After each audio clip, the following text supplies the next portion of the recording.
What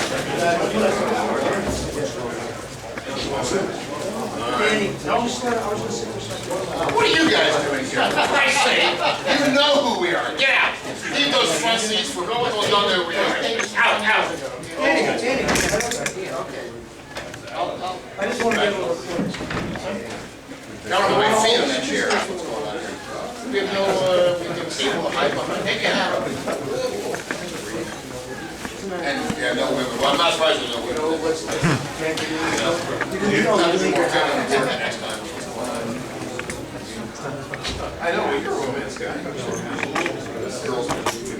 I did one cover for one DC romance many years ago. And I got some review we have 3 forms. Cell phones off. Uh-oh. Or at least in vibrate. If you have it on vibrate, put it on green. Anyway, okay, we're on record. Once in a while I do this job right. This time I did the job right. I said, all right, I got to put panels together like I do for every show. And I said, what would be more fun than anything?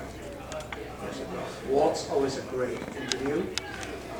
Gene's always a great interview.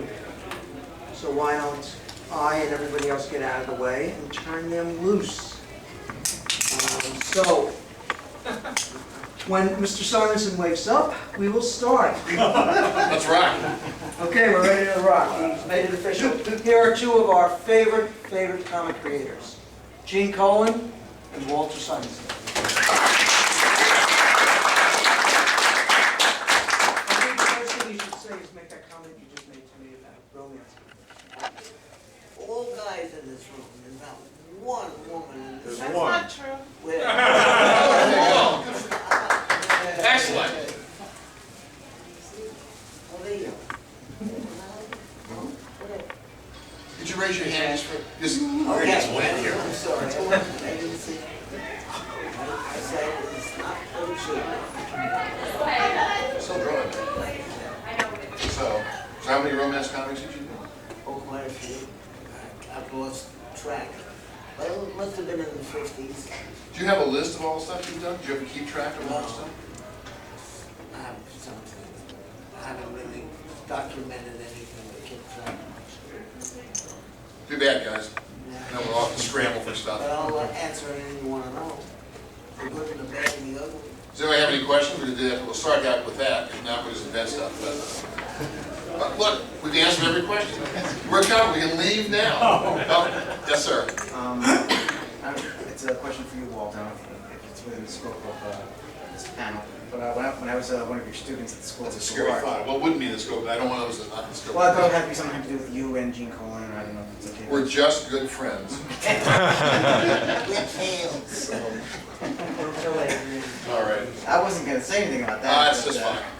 When I was a student of yours at the School of Visual Arts, you regaled us with an anecdote of how you created the Beta Ray Bill. That was sort of the course called Why. Could you regale us with that again? Do you guys all know this story? Because if you do, I'm not telling it again. Well, it's only been told a billion times.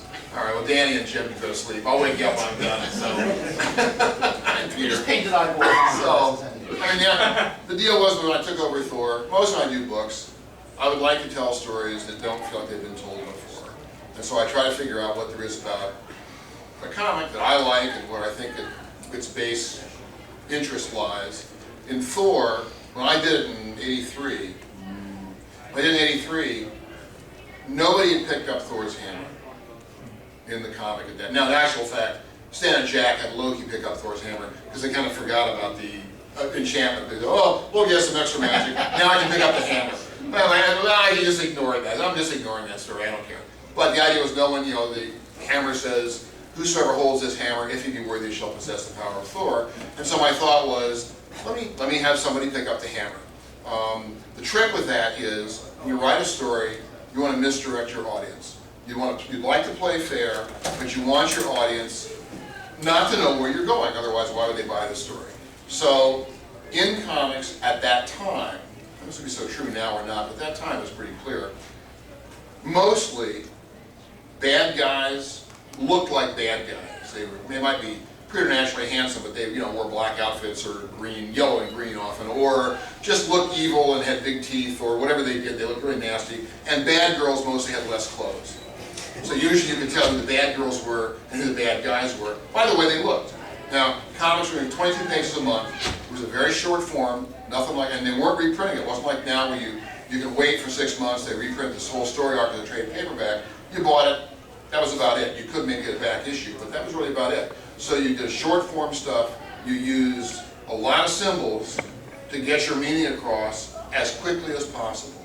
So in this story, I decided I was going to invent a guy from the ground up who would be designed to lift Thor's hammer. Now, since I did that, I also knew, because we've all read comics, that once an idea is out there, it will simply be endlessly repeated. So it's not hard to predict that once somebody lifted Thor's hammer, lots of guys would lift Thor's hammer, which is in fact what's come to pass. I don't care, all those stories are wrong. I can't be responsible for this. But I wanted to create a character who lift Thor's hammer. I decided to make him look like a monster, because we all know that the rules are, whosoever holds the hammer, if he be worthy, whatever that means, shall possess the power of Thor. And since ugly guys and monsters are mostly monsters, I figured that readers, they wouldn't read the inscription and go, well, this guy must be worthy. They would say, why has Walt Simonson lost his tiny mind? How can this monster pick up the hammer? And in fact, that's exactly what happened. So I designed a guy to look like a monster, but in reference to the story, what I wanted to do is I wanted a monster that was cool. So I used a horse's skull as the basis for the head. Now it's very funny because I didn't tell anybody at the time.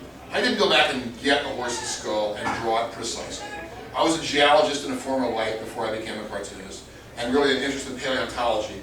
I know what a horse's skull looks like roughly. I did not go back any further. One of the things they have is they have a big gap behind the front teeth, which is very typical of Bill's head. So I used that, and I used it for two reasons. One is, horses are really beautiful animals. The structure of beauty lies beneath the skin, the skull, for example. So the skull is both a structure of a very beautiful animal, and of course, in most cultures, a symbol of death, and a symbol of monsters. So by using that, I kind of figured, without really telling the audience what I was doing, and without trying to be too specific about it, I would try to access both a sense of the structure and the beauty of the horse and the animal, and the kind of death imagery that would create a monster. So that's why Bill looks like that. As far as anything else, I gave him Thor's outfit, or I put modification of the outfit, because when he strikes he gets Don Blake's walking stick, those who haven't read the story, he gets the walking stick, hits the walking stick, bam, he turns into kind of an ersatz Thor. He has his own face, he's got some science fiction baloney on him because that's what he was wearing before. He's got kind of a modified Thor vest.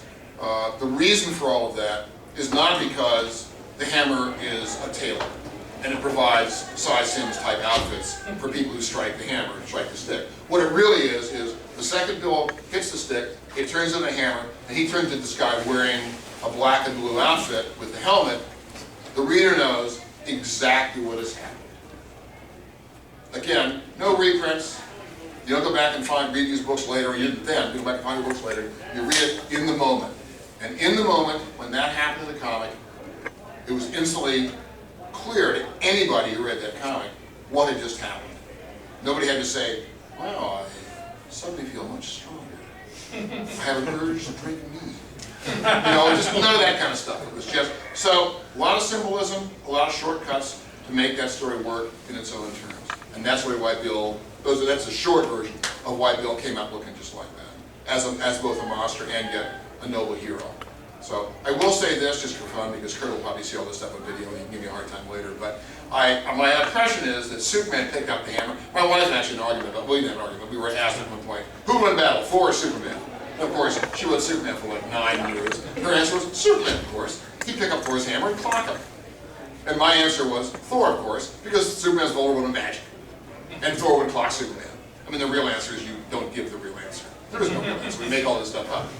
So, but I think in the Avengers, the Avengers crossover with whatever what am I thinking of? The big DC thing that Kurt wrote, or Marvel DC crossover. Avengers what? Just Justice like JLA. Avengers. Avengers JLA. Yeah. I think that Thor picked up the hammer, I think, in that story somewhere along the way. No, actually, excuse me. Actually, Superman did pick up the hammer. Okay? Yeah. All right, Superman picked up the hammer, we established that, thank you. So, the deal with that is, really he wouldn't have been able to. Now that's in the Walt Simonson universe. And the reason for that, for me, is that the hammer is the greatest weapon of the gods. It's designed to destroy frost giants. And that really means, in the Norse mythology, that means kill them. And Superman, whatever else he is in his variety of incarnations, as far as I know, all the way down the line, pretty much, killing is beyond what he does. He does not step over that line. So, for me, the hammer would go, well, a very noble guy, don't get me wrong. I'm staying here. I'm just saying that for Kurt's benefit. All right, I'm done. So not worth it. Well, not worthy in this case, because the debate isn't what the word worthy means. But since it's in the Norse context of Thor, those Marvel comics, my vision of that is that, powerful Norse warriors are what's worthy, and that's, I mean, you could do other stuff, but that's why Bill was the protector of his people. I mean, he was built from the ground up as a cyborg, really, as a warrior, to defend an entire race of people against encroaching evil. And that really means going out there and kicking ass and taking names. So that's why, that was kind of how he was designed. I think it's also why I say Captain America, Mark had Captain America pick up the hammer, because Mark was a Captain America fan. And I don't think Cap could have done it, because really Cap's too parochial. I mean, his view, he's such an American, and not that Americans don't kill, as we've seen, but really, it's a very limited view, I think, as a good American, in a universal view of everything. I think Cap is too narrowly focused, so that would be I'm very picky with who picks up the hammer. That's why, I mean, my thing is in the Marvel universe up to 83, which is what, 23 years of Marvel history, nobody really had picked up the hammer, except Loki by mistake. And so, in that time, that means nobody really could. It wasn't like they could go out there and pick up, oh, I never thought I could pick up the hammer, but look at this, whoa, cool. So pick up the hammer of Thor with 2 R's. It probably was 2 R, that was probably the second R is what it was doing. He had some extra juice from the enchanters at the time, but I think that would work. All right, I'm done. Another question? Now, see, we go along, we're done. Hey, Gene, speaking of romance, is there a romance element that you try to bring to your stories? Like, from your background, is there like a romance element that, I mean, like a Daredevil, I mean, there's always like a romance, and even how we talk, I mean, there's sort of like a little bit of a romance element to your storytelling and your fluidity of how you drew up.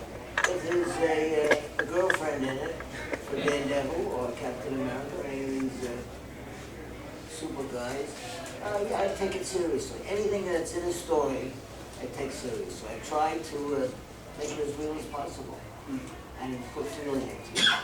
And if it has no feeling, and I feel that it needs a boost, I'll do that.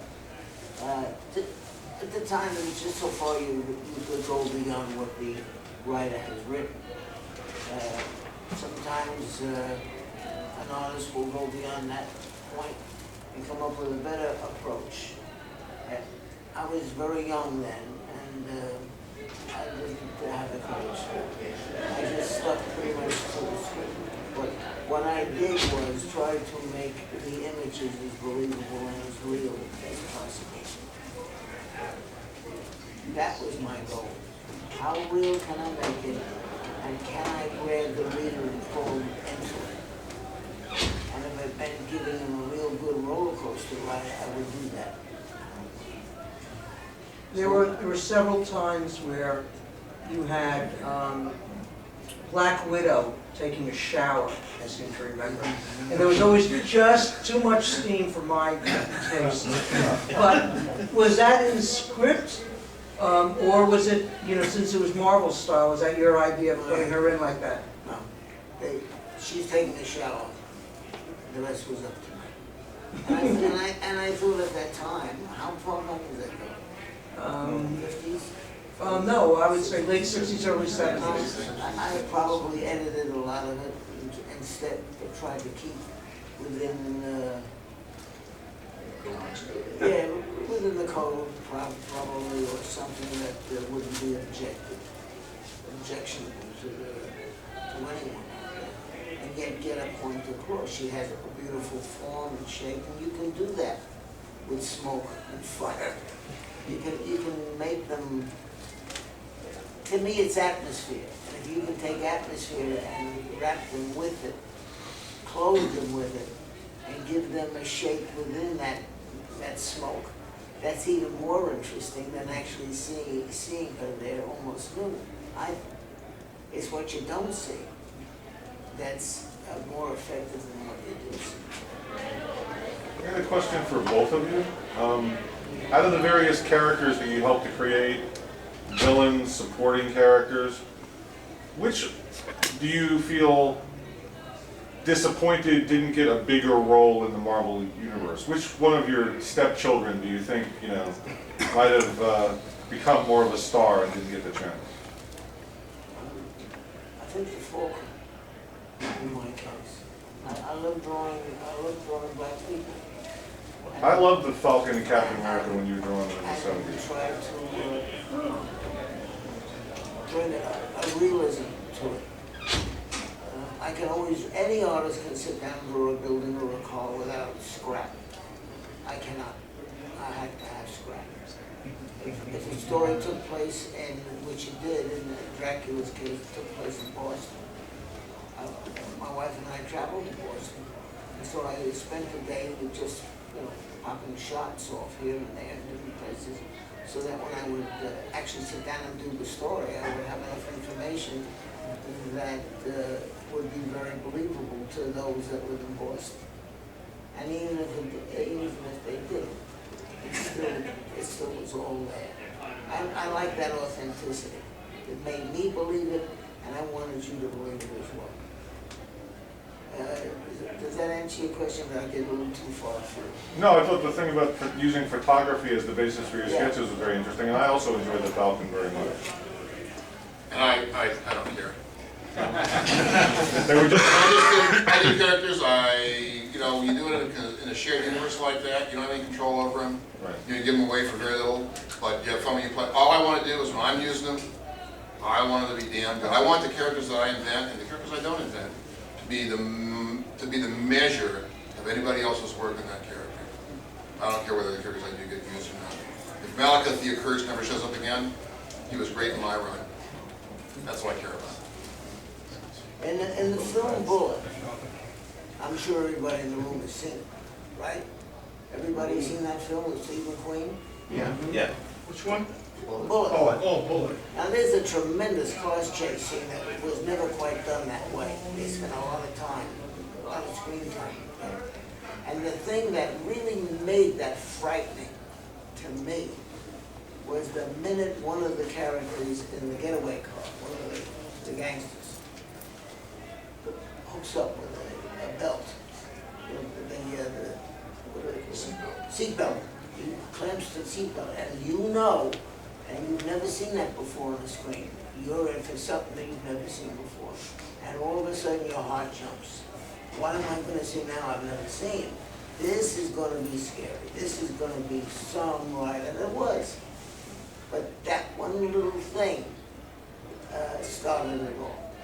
It wasn't just one car after another. They brought you into that. you were in for the ride of your life. Yes. Now I go back and watch that movie again. I haven't seen it in a long time. The two of you have unique styles. A lot of other comic artists, it's very easy to see their inspirations and roots. Who were your inspirations? Milton Kenneth was mine. I liked his work. When I was very young. When I first started, he had a way of handling black areas and shadows, and shading. Didn't do too much shading, but it required a tree trunk in the moonlight, just the bark on the tree. Oh my God, it would send me around the corner when I would see that. And that kind of started me off. Being a fan of film, and in my time, most of the film that came out of Hollywood were black and white film, perfect for me. I never thought in terms of color. I got into it very well. I always wondered about the lighting because evening shots didn't look like there were any lights anywhere except for whatever lights that a lamppost would reveal, or the moon would reveal. But where yet they painted, the technicians painted with light. They had to know how to do that, so you never for 1 minute got the feeling, oh, they had a click light here, they had one over here. No, I never thought about that, because it was such a subtle thing, and that's also what brought me into it. How can I do that? How can I make the drawings believable that way? Because I dealt strictly with a shadow, light and dark, mostly dark. Again, it's more of what you don't see that is tantalizing, what you do. There was a film called The Haunting. Anyone ever see that? The Haunting? They were all gathered in this room and expect something really horrible to happen because these people are conducting an experiment about the dead and the noises that haunted places are known to have. And each one of these characters are hearing these things in this big castle. And no one wants to stay alone. So they all gathered in a huge library, ancient library, and they're listening to wait. And finally they hear some creaking sounds and then some chain sounds. And then there's a big oak door starts to push inward. Does anyone remember that? Mm-hmm. It pushes inward more and more. And I was expecting that thing to splinter. God only knows what would have been behind it, but it never does. You don't see anything. It's self-all-implied and brings you right to the edge of the seat. That's the kind of feeling that I love. It's what I try to imitate. I try to duplicate if at all, given the chance, the possibility of doing that. I have a lot of influences. I'm much more linear than Gene is. My work isn't tonal so much as linear. So I can break the local line. I mean, I was a big Marvel fan when it started, when I read Marvel comics. Big Marvel fan from about 65 on. So I came in right when I regard guys like Jack Kirby and Gene and Steve Ditko, some of the Don Heck were doing some of the best work of their careers. It was work I loved. And I was a big Jack Kirby fan, Ditko fan, Colan fan. I don't know, my work may have been so linear, I don't know how much Gene's work influenced my own. Because I couldn't get at all those shadows. They were great, but I couldn't do them. But Jack was a big part of it. And then as I got older, I branched out. So my influences became very eclectic. And as a result, I like a lot of stuff from overseas. Because of the New York conventions they used to have, you could find volumes in French and occasionally Spanish, very occasionally Italian at Phil Seward's conventions. And so I found work by Palacios from Spain, his El Cid stuff particularly, Mobius of course, Mazir, the Valerian work, Topi a little bit back then, more later, from Italy, much later, Otomo from Japan, and all those guys, and probably another dozen, had a lot to do with kind of where my stuff ended up. Jim Holdaway, enormous Jim Holdaway fan from England, on the Violence Blaze newspaper strip, which I studied relentlessly. And most of the other guys, when I'm working now, if I need to be inspired, I don't go back and look at them especially. And there was a time, I've internalized Kirby so much, I don't have to look at Jack. If I never saw Kirby Jack's work again, everything I need to know is right in here. I mean, I still look at it, I still love it, but I don't have to really look at it in a way. Holdaway's work, even though there's a limited amount of it, Holdaway, he was a British artist, he did a newspaper strip called Modesty Blaze, started about 1960, 61, I think. And he did the first 15 or 16 episodes, died early at the age of 45, in about 1970. Just I discovered the script in 1970 is when he died. But beautiful black and white work, beautiful storytelling, and very unusual. I mean, very much his own kind of work. And I find that if I'm kind of stuck on a solution, or stuck on storytelling, stuck on an idea, or just need to be refreshed, I can go back and look at Holdaway's stuff. And I've looked at these stories, when I'm 15 or 16, I've looked at them a million times. I can still look at them, and it's like getting a fresh drink of water. I can just be refreshed by it. I can see new things. I see ways of seeing I either had forgotten about or hadn't really considered. So I go back and look at that stuff a lot. It's not so obvious in my work, there's a lot of that under it. But there are a lot of different artists whose work I'm a big fan of American illustration from the the Howard Pyle school, but probably the NCY, the 20s and 30s and 40s particularly.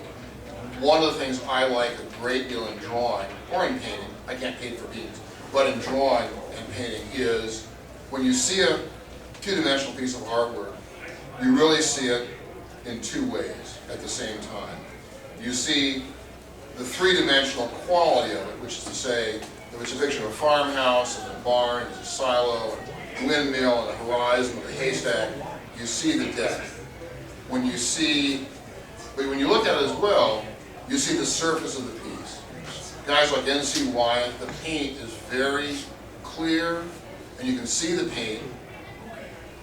I don't want to interrupt you guys.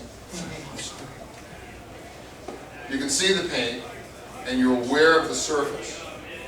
So you see the two-dimensional quality of the art, as well as the three-dimensional depth. And the guy for that's a guy like Van Gogh, or Van Gogh. I'm in Maryland, I say Van Gogh. But there was a big Van Gogh show here in New York like 25 years ago. The two big ones, one right after the other. Van Gogh and Arles, and there was one other, I forget the name of it. And they just had everything. And so you could walk, and of course, like the way they do it, they walk you through it all chronologically, and when you're done, you walk out of the gift shop so you can spend $1 million and buy all the coffee table books and everything else they've got available. But you saw everything chronologically. And one of the things that blew me away, paintings were phenomenal. He was the first guy's work I really saw where I thought reproduction doesn't get it. When you see now that's very true for lots of paintings, obviously, but when you see Van Gogh stuff in real life and then match it against, even an expensive reproduction, there's just a quality of explosive light off the canvas into the paint. Reproduction just doesn't get it. I mean, you can see what he was doing, but it's amazing. But they had two drawings of Van Gogh's that were probably this big. And they were drawings of, I guess, the French countryside. It was flat country. It had a high horizon. I think there were haystacks across tilled fields and, obviously domesticated landscape. And it was all pencil on what's kind of yellow paper, almost like beige paper, like newsprint almost. Maybe it was newsprint. And when you just got up to it, you could see all these pencil marks. Obviously, really attacking the paper. Probably a large pencil, but and you could just see the hand of the artist on the paper. When you step back 3 feet, bam, there was the landscape. There was the horizon, there was the depth, there was the three-dimensional quality of the art. And it really, those two drawings more than anything else really showed me one of the things I like about art, which I try to kind of capture my own stuff, not to that degree, of the flat surface and the depth. And that's work I still respond to. I mean, there are a lot of guys who do phenomenally rendered stuff and very photographic stuff and really beautiful drawing. There's a lot of that work that doesn't really move me because it's so rendered, so whatever. Technically, it's incredibly advanced, and yet I don't feel a lot of life in it. And I think for me, in some ways, it may be the tension of the surface and the depth that creates the life in the drawing. And for me, when I see that, I respond to it. I don't see it. I can be impressed by the technical ability, but the drawing doesn't capture my soul. I don't know if that answers whatever question we're talking about, but there we go. I'm close enough. Sounded great. Yeah, there we go. So I have a lot of influences, and I've swiped from everybody. I certainly believe in drawing as much as possible. Was there ever a project, each one of you wanted to do that, you just never, because of the nature of the business, been able to do? Gene? Well, I always wanted to do Dracula when I heard that it came up and that Marvel was considering it, and that was way back in the 50s. I approached Stanley and I begged him to let me have it because I said, this is right up my alley. I was just going to do it. Excuse me, he said, fine. But he reneged on it. He said, decided, I heard through the grapevine that he was going to give it to Bill Everett. Bill Everett did Samara. I think he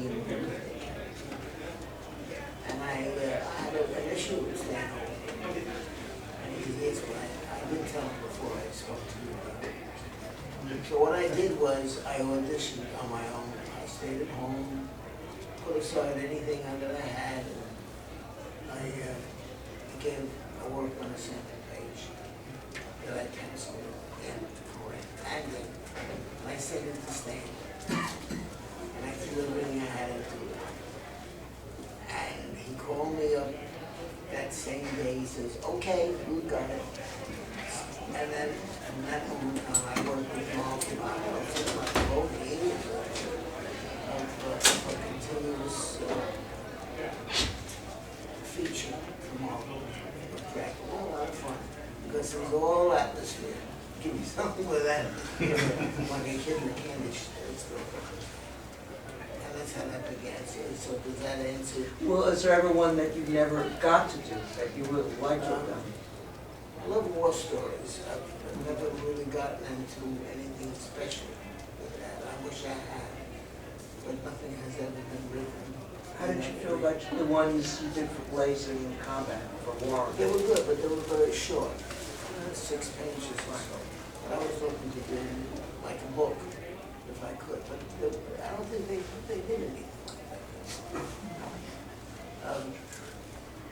John Sever was a terrific, detailed artist, especially on uniforms, and all the buttons and all the screws on the Garand rifle were there in place. Every little nut and bolt belonged there. So I used to say, well, I mean, you can conjure that up, but why does it have to be so exact? He says it's important to be exact, because if you can make the reader believe it, that this is a real gun, you accomplish it. Not just any gun. I mean, yes, they'll accept a lot, but if it's a real damn thing, it makes a big difference. And then he got me off on that. He advised me to buy a book on World War II weapons, all the weapons that were used in that war. And I used them whenever I could. And so authenticity became a big thing. I carried it sometimes a little too far, but I probably enjoyed doing that part. Well, I suppose at one time I was asked about doing a Thor Orion crossover for Marvel. And in the end, DC turned down the plot I submitted. And, well, I understood why they did it. I did not entirely agree with it. And I didn't agree with it enough to go back and rewrite my story to address their concerns. So it never happened. I'm sorry. I had what I thought was a really good idea for a story. When I retire some year, I may sit down and just draw it for fun.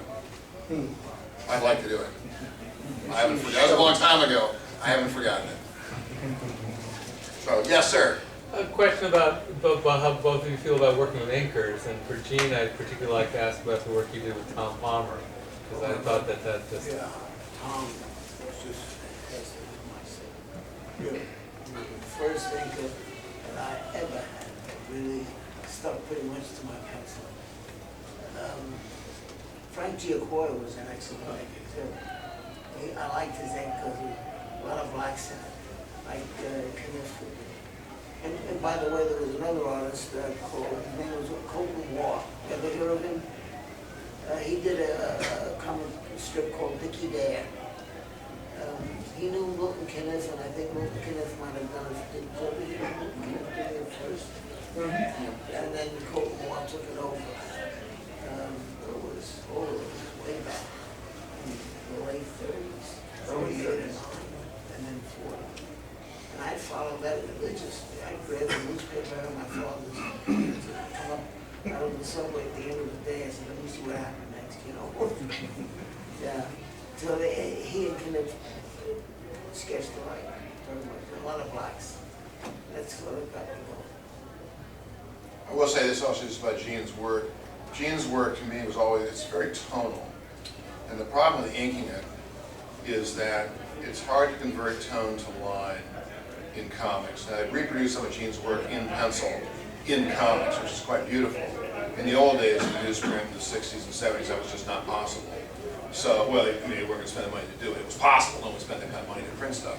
So, it was very difficult to ink Gene, I think, and capture the range of his values, his gray tones, which are very beautiful in pencil, but were difficult to translate to ink. And one of the things that Tom Palmer brought was an incredible facility to convert gray tone and the range of gray into a range of black and lime that, you know, you're really recreating the art in a sense from pencil to ink. And Tom was just a master at that. That's one of the reasons I think he works so well over Gene's stuff. I actually inked one of Gene's head, it was 1,000,000 years ago, on some job somebody else had that Gene doesn't know about. I don't remember what the hell it was. It might have been Howard the Duck head. I don't know what the hell it was. I don't know what it was. It was in a studio someplace. Hey, I inked this. Okay, fine. I inked it. Went, oh my God, I can't ink this. It was just like, it was all this dumb stuff. I don't, I'll never touch this guy's stuff again. So, but it was great. It was just, I mean, it was beautiful, but it was really, I mean, the pencils were beautiful, but they were very demanding of an inker to be able to transliterate that stuff into ink. And Tom really was a past master at doing that. It's also interesting that Tom's first inking job was over Gene. Is that right? Because he was young when he started out. He was very, I couldn't remember. Did Dr. Strange. Oh, all right. Oh, that was pretty good. He understood what I was getting at. I mean, the other artists did too, but they didn't want to take the time out, or maybe didn't know how to go about it. And I didn't much care. I did what I did best. And I threw everything but the kitchen sink into it. When it was done, and it was handed, passed on down to an inker, if they wanted to put the same amount of work into it, that would have been great. But most of them didn't because time is money, and they you know, they never meet the deadlines. And back then, it was really, the idea of missing shipping was It was bad. a much bigger deal than it seems to be now, apparently. So I say no more about that. Yes, sir. Yeah, Walt, do you have any plans to go back to Thor at all? To write Thor? I don't have any plans to do so. I'm under contract to DC. That being said, look, I'm a gun for hire. Marvel calls me and says, Walt, here's $1 million. How about doing Thor again? All right, I'm doing Thor. What But about really, you, Gene? really, I don't have any. I mean, I have a lot of stories could have done, but. Gene, So the answer is no. I have no plans to go back. No. But if, you know, I mean, really, if Marvel said, here's $1 million, my bags are Gene, back. you're with, you what, right, the lead for Extraordinary Gentlemen? Is that No, true? that's Kevin O'Neill. Kevin Oh, O'Neill's, Kevin O'Neill. he's here at this convention. Oh, And when you walk in some door, He'll do the I next don't know where it is. panel. Oh, he's doing the next panel. You walk in some door, he's like right on the right, but I don't know Okay. what door it is. I got lost. yes, So, yes, sir. okay. Gene, I'm thumbing through Son of Origins back here, and you have 3 stories, the Watcher, the Daredevil, and the Iron Man, and then they're all terrific. Does any one of those 3 really stand out? This is kind of like a snapshot of what we thought about comics from 1975 or 76, whenever this book was published, Any particular story? that you have that really stands out for you. I mean, for me, it's the Watcher story, but I'm a big sci-fi nerd. You know, is there anything like really... Those stories of Washer origin or Iron Man's origin or Daredevil? No, it's the Iron Man Whiplash, Was the last? and Brother Take My Hand from Daredevil. Well, Daredevil, yeah.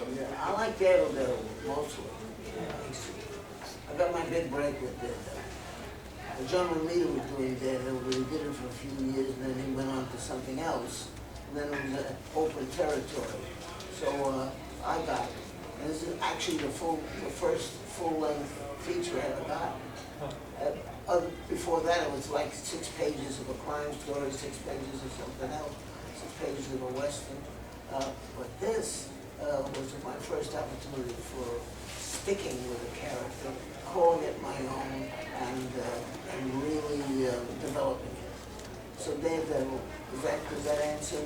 And Brother Take My Hand is such a touching, heartfelt story. Did you have any input on the content of the story? Because it's such an amazing story. Who wrote that? Stan, Stan. Yeah.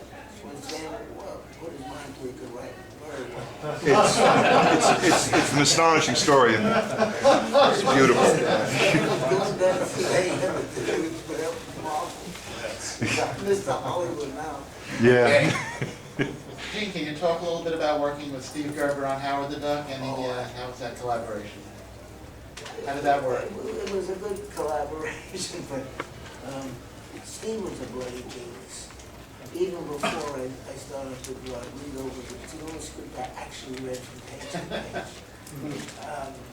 I left my head up. because he was really genuinely a funny guy. But to get him to write this stuff, we did a syndicated strip for a while.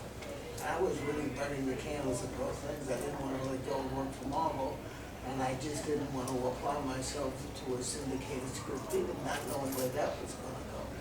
So I did both. And Steve didn't deliver the stories on time. He just didn't. He was busy writing them and telling me how important it was to get it all out in time. I said, that's just great. I said, well, where are the stories? But they did come through. Yeah, I don't know. It was, for me, it got to the point where I had to quit doing it. It was just too much more than I could handle.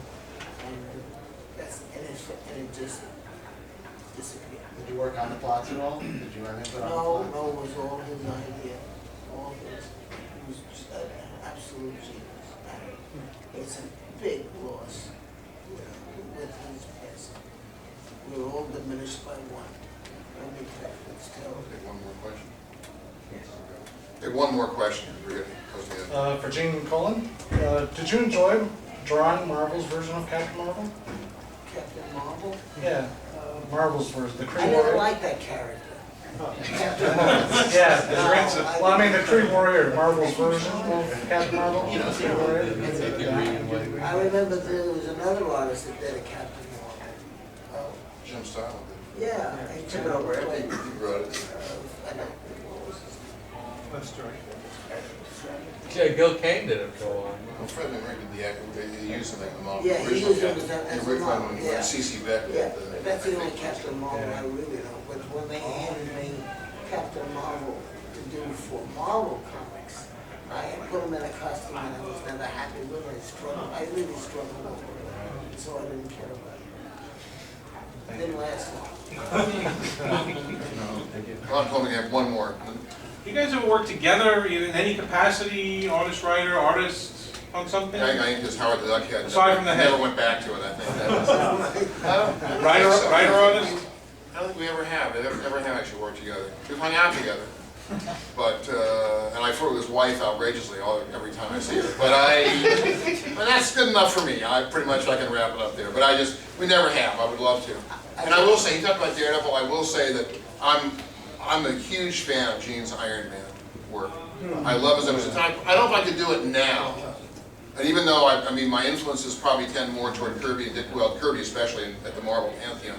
And Gene's work was so far beyond what I was capable of doing, it was hard to be influenced by it. But there was a time when I could have drawn a stone cold Gene Colan Iron Man. I could probably still come fairly close, because his Iron Man to me, that was it. That was that simple, very simple costume.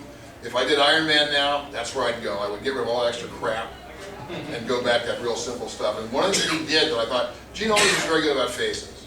One thing about Gene's face, Gene's characters, not only their postures and their body language, but their faces, they're very expressive. And one thing about his Iron Man that I love is Iron Man's got this very simple face, apparently, two eye slots and a mouth. And yet, there was always, it was expressive. Even the nose was missing. Yeah, the nose was missing. Well, they put him on for a while. They gave him a nose. There's a story that... They shouldn't have. Well, they got rid of it. There was a story that... This is the story. You guys may know the story for real. I may tell it wrong. The story was that some fan wrote, Stan Hackens a letter, that says, how can this character have no nose? How does he breathe? And Stan says, oh my God, that's right. Give this guy a nose. So they gave him a nose for about a year. I know a variety of guys, like Len and Marv, who were with Marvel, that hated it, hated the nose.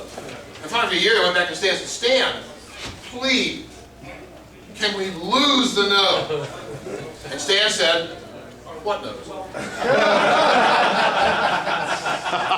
the nose went. I don't know if that's true, but that's the story. The thing was, the face was too pressed in on the helmet. That's kind of, I don't care. It's not like a real actor inside the helmet. Who gives a rat's ass? What counts is how it looks. It looked great. And I know what they gave the nose. I don't care. I just want to tell you one quick story that I never forgot somebody told me. And it's very enjoyable. I'll make it as quick as I can. About two artists. Each one had an issue with each other. One thought he was a far better artist than the other.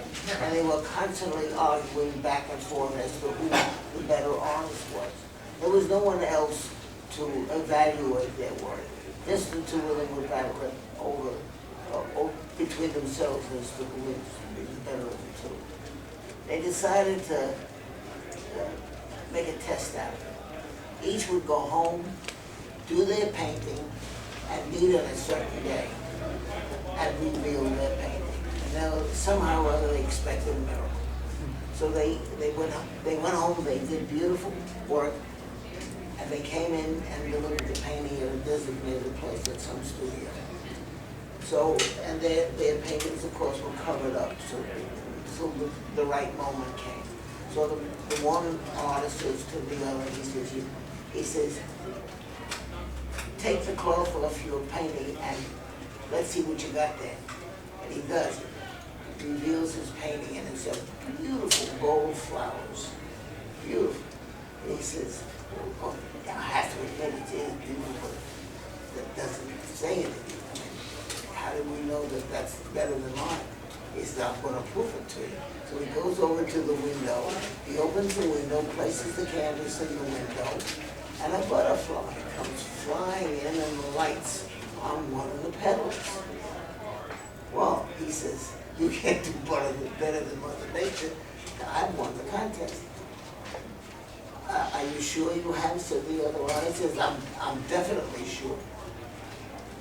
Well, you haven't even seen mine. No, that's true. Well, take the canvas to the cloth off. Let me see what you got.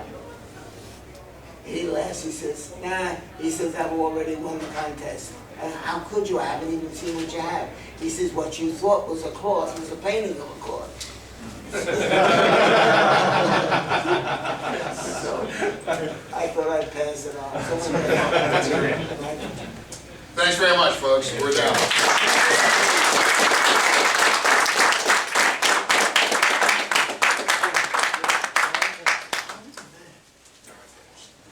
Thank you. Hey, stick around.